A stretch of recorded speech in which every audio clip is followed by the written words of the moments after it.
네, 오늘은 하나님을 아는 삶 부제로 세상 물정은 모르지만 하나님은 압니다 라는 제목으로 하나님 말씀을 전하도록 하겠습니다. 세상 속에서 그리스도인으로 살아가다 보면 종종 세상 물정을 잘 모른다는 소리를 듣게 될 때가 있습니다. 처음 그러한 말을 들을 때면 마음이 편치만은 않았던 것이 사실입니다. 하지만 지금은 그런 말을 듣게 될 때면 과연 세상 물정을 안다는 것이 무엇인가 라고 스스로 제 마음속으로 되묻곤 합니다. 그러다 문득 만약 그들이 말하는 그 진리가 세상 속에서 세상 사람들이 살아가는 방식대로 살아야 하지 않느냐, 그래야 세상 속에서 사람 구실을 하며 잘 살 수 있지 않겠느냐 라는 의미라고 한다면 미소를 가볍게 지으며 No thank you 라고 말해줄 수 있어야겠다는 생각을 해보게 되었습니다. 왜냐하면 하나님께서는 이미 지혜로운 자에게는 지혜를, 용사는 용맹을, 그리고 부자는 부함을 자랑하지 말라고 말씀하시며 오직 자랑거리로는 여호와를 아는 것과 여호와는 사랑과 정의와 공의를 땅에 행하는 자인 줄을 깨닫는 것임을 우리에게 선언해 주셨기 때문입니다. 그래서 이제는 세상 물정을 모른다는 말을 들으면 가볍게 웃으며 세상 물정은 모르지만 하나님은 압니다 라고 마음속으로 대답을 하는 것이죠. 왜냐하면 세상은 예수 그리스도의 죄사함이라는 용서가 절실히도 필요하며 세상의 방식은 하나님께서 결코 인정하지도 않으시고 결국은 하나님께 심판받아서 멸망으로 가게 될 것임이 분명하기 때문입니다. 요즘 이 코로나 시대의 세상 속에서 다시 이슈로 떠오르고 있는 것이 하나 있는데요, 서로 나누자고 하는 것인데 바로 이익공유제입니다. 이것은 2011년 이명박 정부 때 정치권에서 재계를 향한 그 요청에서 시작이 되었습니다. 이 법안은 대기업과 협력사가 이 판매 수입을 좀 더 공정하게 나누자는 그 상생 취지에서 발의가 된 것이라고 해요. 그런데 이런저런 반대로 뒷전으로 밀리다가 결국에는 그 발의가 폐기가 되었다고 합니다. 그러다 요즘 코로나 시절 또다시 이 법안이 대두되기 시작한 것이에요. 전염병으로 인해서 소득의 불균형이 극대화되면서 이 벌어진 간극을 조금이라도 메워보자는 취지여서 시작된 것이죠. 기업의 수익 창출 면에서 비대면이라는 이 언택트 상황에서 IT 업계들은 상상 외의 수입을 창출하고 있지만 많은 중소기업과 소상공인들은 고전을 면치 못하고 있기 때문입니다. 예를 들면 카카오, 네이버, 쿠팡, 배달의 민족 등의 기업들이 낸 엄청난 이윤의 일부를 코로나로 인해 어려움을 겪게 되는 협력사, 중소기업과 소상공인들에게 지원하자는 그런 내용인 것이죠. 그러나 세상에서는 결코 이 법안을 강제화할 법이 없습니다. 법제화할 수가 없다는 것이죠. 그리고 이 세상의 어떤 나라에서도 아직까지 이것과 유사한 법을 시행한 적이 없다고 합니다. 결국 이 모든 참여는 선의에 의해서 자발적으로 참여할 것밖에 기대할 수밖에 없는 것이죠. 그리고 우리가 이것들을 기대하게 된다면 기대치가 있어야 되는데 만약 우리가 그것들을 기대하게 된다면 얼마나 많은 기업과 사회가 참여를 하게 될까? 얼마 전 잠시 열풍이 일었던 착한 임대인 운동을 예로 한번 들어보겠습니다. 건물에 새들어 있는 소상공인들에 대하여 건물주들이 선의에 의해서 임대료를 일정 부분 줄여주자는 그런 운동이 한참 열풍이 불었었죠. 전체 700만 소상공인으로 집계를 하면 그 혜택을 받은 사람들이 1%에도 미치지 못했다고 합니다. 물론 건물을 임대하신 분들의 이런저런 사정이 있다는 것도 결코 외면되어서는 안 되겠지만 그렇다 하더라도 세상이란 참 각박하다는 것을 보여주는 비율이라 여겨지지 않습니까? 이와 같이 선의에 기댈 수밖에 없는 이익공유제도 말이 나오기가 무섭게 재계와 투자자들의 저항의 목소리로 인해서 실행은 한편으론 불가능해 보이기도 합니다. 그런 의미에서 우리는 세상 물정을 알아야 하는 것이 아니라 이러한 세상 속에서도 흔들릴 수 없이 살아갈 수 있는 길을 알아야 하는 게 아닐까 생각을 해보게 된 것이죠. 세상 속에서 우리는 세상과는 다른 삶을 살아야 하기 때문입니다. 그것은 바로 전능하신 삼위 하나님이 이 세상은 물론이거니와 만물의 주권자가 되시는 그 믿음이 결코 흔들리지만 않는다면 그 길은 우리에게 이미 준비가 되어 있는 것이죠. 세상이 우리의 삶을 재단하고 정의하려고 들지라도 우리에게 영원하신 생명까지 내어주시며 사랑을 증명해 주신 하나님의 임재 가운데 있다면 우리는 오늘을 살아갈 능력이 이미 충분한 것입니다. 제가 얼마 전 한 목사님께 안부 전화를 드릴 겸 오랜만에 전화를 드렸습니다. 가볍게 전화를 드렸다가 목회에 대하여, 비전에 대하여, 교회에 대하여, 젊음에 대하여 여러 가지 이야기를 나누게 되면서 각자의 삶 속에서 하나님께서 어떻게 역사하고 계시는지를 나누는 그런 강력한 시간을 갖게 되었습니다. 전화를 끊고 보니 어느새 2시간 30분이라는 시간이 훌쩍 지나가 있더라고요. 가볍게 전화를 드렸는데. 그렇게 통화를 마쳤는데 대화 중에 정말 잠깐 다루었던 한 대목이 제 마음속에 계속해서 남고 메아리처럼 울리는 것이었습니다. 코로나로 인해 영상 예배를 겸하게 되었는데 그동안 핸드폰으로 촬영을 하면서 버티다가 더 이상의 한계로 카메라를 알아보고 계시다고, 중고로 100만 원 정도의 제품을 고민하고 있는데 혹시 괜찮은 제품이 있으면 저에게 추천해달라는 그런 질문이었습니다. 저는 이 목사님과 친밀하니까 농담을 던지면서 개척교회지만 시스템망은 대형교회급으로 구축해 나간다고 이렇게 너스레를 떨었던 것이죠. 사실 저는 이 목사님께서 지난 9년간 성실하게 개척교회를 이끌어 오시면서 파트타임으로 택배 상하차 아르바이트를 꾸준히 해온 것도 잘 알고 있었습니다. 이번에도 역시 예배에 쓸 카메라를 구입하기 위해서 이미 아르바이트를 하고 계셨던 것이죠. 그리고 기금도 어느 정도 이렇게 모으고 계셨던 것이에요. 하지만 저는 이 목사님의 열심과 진정성을 너무도 잘 알기에 헌금하고 싶은 마음이 있었고, 이 과정이 조금 더 수월하게 도와진다면 목회적인 힘과 자신감을 얻을 수 있는 계기가 될 것이라고 생각을 하게 되었습니다. 그래서 하나님께서 제게 주신 마음을 담아서 제가 할 수 있는 만큼의 헌금을 드려야겠다라고 생각을 하게 된 것이죠. 그럼에도 제 마음 가운데 하나님이 주시는 뜨거움과 어떤 감동의 여운이 사라지지 않고 더 커지는 것을 제가 느끼게 되었습니다. 그래서 기도 가운데 어쩌면 하나님께서 이 프로젝트에 나를 사용하시려고 자원하는 마음을 주시고, 이러한 마음을 품게 하기 위해서 먼저 안부 전화를 하게 하시고, 그리고 2시간 반이라는 깊은 영적 대화를 나누게 하셨구나 라는 생각을 하게 되었습니다.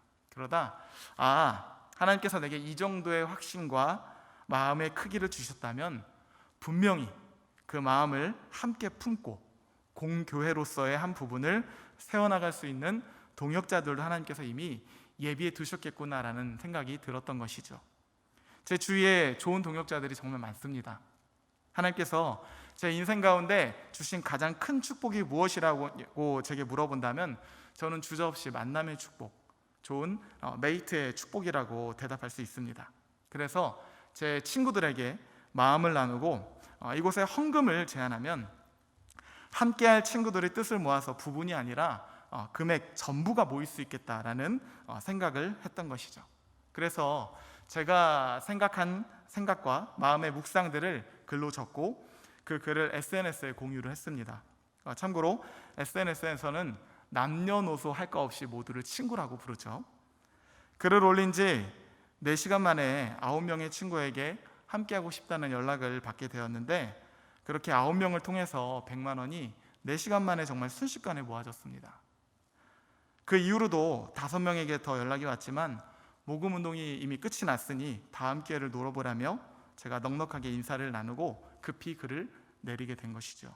그때 제 마음 가운데 아주 선명하게 고백된 말씀이 있었습니다. 사람이 떡으로만 사는 것이 아니요 여호와의 입에서 나오는 모든 말씀으로 사는 줄을 내가 알게 하려 하심이니라. 그렇습니다. 아르바이트를 통해서 혹은 그 교회 몇 달간의 헌금을 통해서 얼마든지 카메라를 구입할 수도 있었을 것입니다. 하지만 하나님은 하나님의 사람들의 만남과 묵상과 연합을 통해서 또 다른 길을 예비해 두시기도 하시는 하나님이시죠. 어쩌면 이런 모습은 세상 물정을 모르는 사람들의 이야기일 수도 있습니다. 누가 그렇게 글 하나 보고 10만 원, 20만 원이라는 돈을 모르는 사람에게 선뜻 줄 수 있겠습니까? 하지만 분명한 것은 이들 모두가 하나님은 잘 알고 있다는 것이죠. 다음날 목사님께 전화를 드려서 맛있는 식사를 대접하고 싶다고 너스레를 떨며 일정을 잡자고 요청을 했습니다. 바빠가지고 일주일 뒤로 시간을 잡았는데 평일에는 시간이 맞지 않아서 주일 저녁에 만나기로 했습니다. 그동안 모금한 헌금을 잘 전달할 지혜가 필요하겠다 싶어서 기도하면서 만남을 준비했습니다. 그렇게 디데이가 와서 기쁜 만남 가운데 맛있는 식사를 나누며 그동안의 이야기를 조심스레 전해드렸습니다. 긴 이야기를 묵묵히 들으신 후에 그 목사님께서 묵직한 목소리로 이렇게 말씀하시더라고요. 춘일 목사님, 사실은 오늘이 저희 교회 창립기념일이에요. 오늘 설교 때 성도들과 함께 나눈 말씀이 있었는데 하나님께서 이렇게 한 걸음 또 보여주시고 위로해 주시고 인도해 주시니 참 감사한 일이네요. 한편으로 지치는 감도 없진 않았는데 춘일 목사님과 함께한 분들께 진심으로 감사드리고 이 시간을 통해서 또다시 한 걸음 나가볼 수 있을 것 같아요. 역시 하나님은 절대로 우리를 내버려 두지 않으시네요. 그때 저는 깨달았습니다. 하나님께서 이 프로젝트를 통해서 그저 카메라 한 대를 선물하려고 하셨던 것이 아니라 사람이 떡으로만 사는 것이 아니라 하나님의 입에서 나오는 모든 말씀으로 사는 것임을 창립기념일을 통해서 가르쳐 주시고 그 교회에 소명감에 다시 한번 생기를 불어넣고 계시다는 것을 깨닫게 된 것이죠. 이것이 바로 세상 물정은 몰라도 하나님만큼은 분명히 아는 사는 사람들의 이야기가 아닐까 싶습니다. 오늘 본문을 보면 여기 비슷한 사람 한 사람이 등장합니다. 어느 날 엘리사의 제자들 중 그 한 여인이 절박한 모습으로 엘리사를 찾아와서 말합니다. 제가 세 번역으로 읽어보겠습니다. 예언자 수련생들의 아내 가운데서 남편을 잃은 어느 한 여인이 엘리사에게 부르짖으며 호소하였다. 예언자님의 종인 저의 남편이 죽었습니다.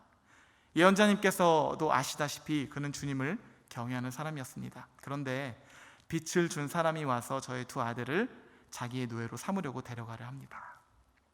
그러자 엘리사가 그 여인에게 물었습니다. 이것도 세 번역으로 읽어보겠습니다. 내가 어떻게 하면 도움이 되겠는지 알려주시오. 집안에 무엇이 남아있어? 그 여인이 대답하였습니다. 집안에는 기름 한 병 말고는 아무것도 없습니다. 진짜 이 말씀을 묵상하는데 참 애석한 마음이 들었습니다.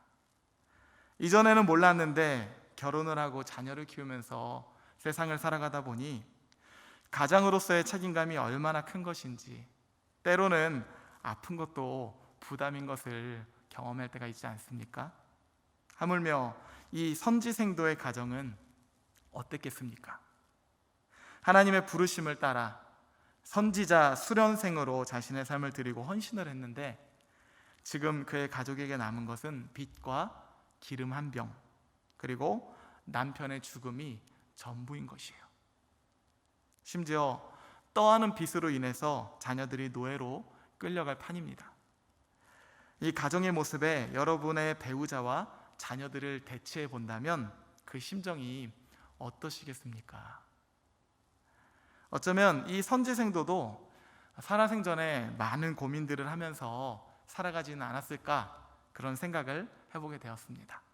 과연 내가 계속해서 이렇게 살아가는 것이 맞을까? 모아둔 가산도 없고 자녀들을 생각하면 늘 미안한 마음뿐이고 차라리 다른 길을 지금이라도 찾아보는 게 낫지는 않을까? 이런저런 생각을 해보지 않았을까요? 그럼에도 불구하고 그는 영적인 분별을 해나가며 끝까지 하나님의 부르심의 자리를 지키며 살았던 것이 아닐까 생각을 해보게 되는 것이죠. 흔들리지 않고 피어나는 인생이 어디 있겠습니까? 이와 마찬가지로 우리 그리스도인들도 각자의 부르심의 삶 속에서 현실적인 갈등과 마주보게 됩니다.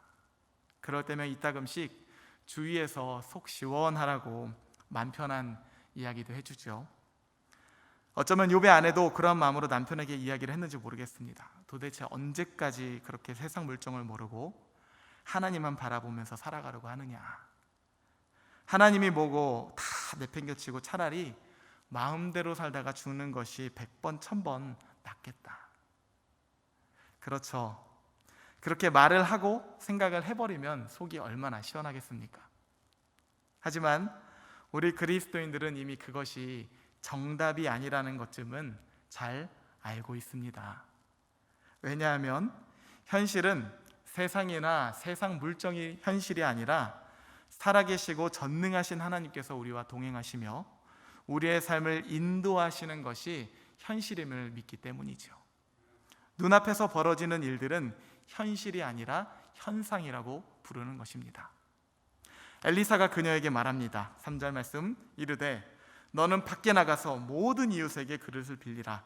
빈 그릇을 빌리되 조금 빌리지 말고 너는 내 두 아들과 함께 들어가서 문을 닫고 그 모든 그릇에 기름을 부어서 차는 대로 옮겨 놓으라 하니라.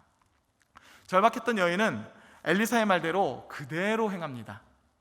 그랬더니 이 가정 가운데 어떤 일이 펼쳐지는가 하면 오병이와 같은 역사가 일어나는데요. 분명히 기름은 한 병밖에 없었는데 빌려온 그릇들마다 부었더니 기름이 떨어지지 않고 계속해서 채워져 나갔던 것이죠. 비로소 빌려온 모든 그릇들에 기름이 가득 채워지고 나서야 그제서야 기름이 멈추게 된 것입니다. 그리고 오늘의 이야기는 이렇게 끝을 맺고 있습니다. 7절 말씀, 그 여인이 하나님의 사람에게 나아가서 말하니 그가 이르되 너는 가서 기름을 팔아 빚을 갚고 남은 것으로 너와 내 두 아들이 생활하라 하였더라. 아멘. 문제들이 해결된 것입니다. 빚을 갚을 수도 있게 되었고요, 얼마인지는 모르겠지만 어느 정도의 생활비도 마련이 되었고요, 무엇보다 절망 가운데서 소망의 길이 열리게 된 것입니다.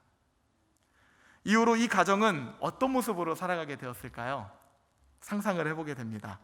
모아둔 돈은 언젠가는 떨어질 것이 분명할 것이고, 당시 배경에서 과부가 한 가정을 이끈다는 것은 정말 척박한 현실이기 때문이죠.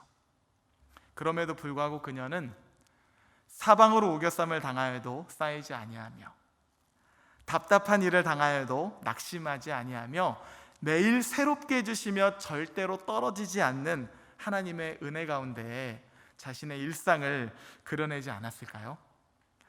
인간적인 생각으로는 하나님께서 기왕이면 남편도 거두어가지 않으셨더라면 정말 베스트일 텐데 라고 생각해 볼 수도 있을 것입니다.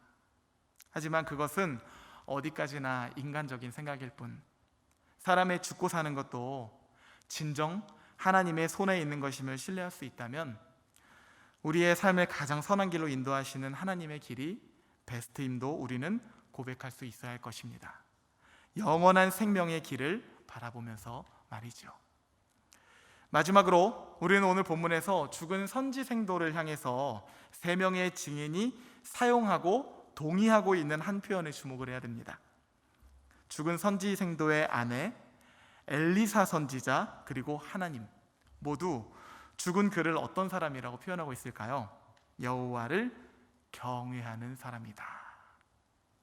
세상 물정이 어떠한지는 모르겠지만 하나님만큼은 누구보다 분명히 알았던 사람, 그래서 자신의 생명이 다하기까지 하나님을 경외하며 부르신 가운데 자신의 삶을 기쁨으로 의미 있게 살았던 사람. 그렇기 때문에 오늘의 이야기는 슬픈 엔딩이 아니라 해피 엔딩이고 네버 엔딩의 이야기인 것입니다. 이것은 여전히 우리 삶에도 유효합니다. 환난이나 공고나 박해나 기근이나 적신이나 위험이나 칼이나 그것들이 아무리 우리의 삶을 뒤흔들어 놓는다 할지라도 그것들은 결코 우리를 그리스도의 사랑에서 끊을 수가 없는 것이죠. 그렇기 때문에 비록 고민과 갈등이 담겨있는 인생이라 하더라도 우리가 하나님을 안다면 우리의 삶은 복된 인생이다 라고 부를 수가 있는 것입니다. 여러분은 어떠한 현실을 바라보며 살아가고 계십니까? 조금 전 카메라 헌금에 참여했던 친구들을 잠깐 소개해 볼까요? 이직을 열심히 준비 중인 청년 둘, 그 어느 때보다 자신에게만 오롯이 집중해야 할 시기일 테죠. 결혼한 지 얼마 되지 않은 신혼부부, 돈 한 푼이라도 한참 모아야 할 때 아닙니까? 암이라는 진단을 받고 많이 당황했을 텐데도 여전히 믿음으로 자신의 삶을 해석하고 남을 돌아볼 줄 아는 믿음의 성도, 당신의 자녀를 위해서 기도할 것도 많고 뒷바라지 할 것도 많은 목사님, 그 외에도 몇몇 분들이 더 계신데요. 그들은 모두 세상이라는 현상 가운데서 하나님이라는 현실을 바라보며 그 현실을 살아가는 하나님 나라의 백성인 것입니다. 유난히도 뜨거운 여름이죠. 코로나 바이러스는 연신 최고치를 기록하고 있고 자영업자, 소상공인 등 많은 사람들이 경제적인 신음을 하고 있는 한편 여행을 다니는 하늘길은 북적거려서 휴양지마다 10,000원이라고 합니다. 빈부의 격차가 가장 많이 나는 때가 한여름과 한겨울이라고 하는데 지금이 바로 그런 때인 것이죠. 누군가에는 기쁨이, 다른 또 누군가에게는 절망인 것이 바로 오늘인 것입니다. 그럴 때 하나님 나라의 백성들은 어떠한 삶을 통해서 하나님이라는 현실을 다른 사람들에게 전할 수가 있을까요? 광화문 광장에는 김경인 시인의 여름에 할 일이라는 시의 일부가 인용되어서 걸려 있다고 합니다. 올 여름에 할 일은 모르는 사람의 그늘을 읽는 일, 이렇게 말이죠. 우리도 여름이라고 휴가만 생각할 것이 아니라 이웃들의 그늘을 읽고 그 그늘 가운데 하나님의 따뜻한 사랑을 비추어 준다면 올 여름은 코로나의 전염 소식보다 하나님의 은혜의 소식이 우리 삶 가운데서 더 크게 들려지고 마침내 살아계신 하나님, 소망을 환히 드러내시는 하나님이 밝혀질 줄 믿습니다. 간절히 소망하기는 올 여름에 할 일, 여러분들이 하나님 나라의 백성으로서 하나님과 동행하고 하나님의 임재를 바라보며 살아감으로 말미암아 하나님의 현실의 물결을 가득 흘려보내는 축복의 인생이 되시기를 우리 주 예수 그리스도의 이름으로 간절히 축복합니다.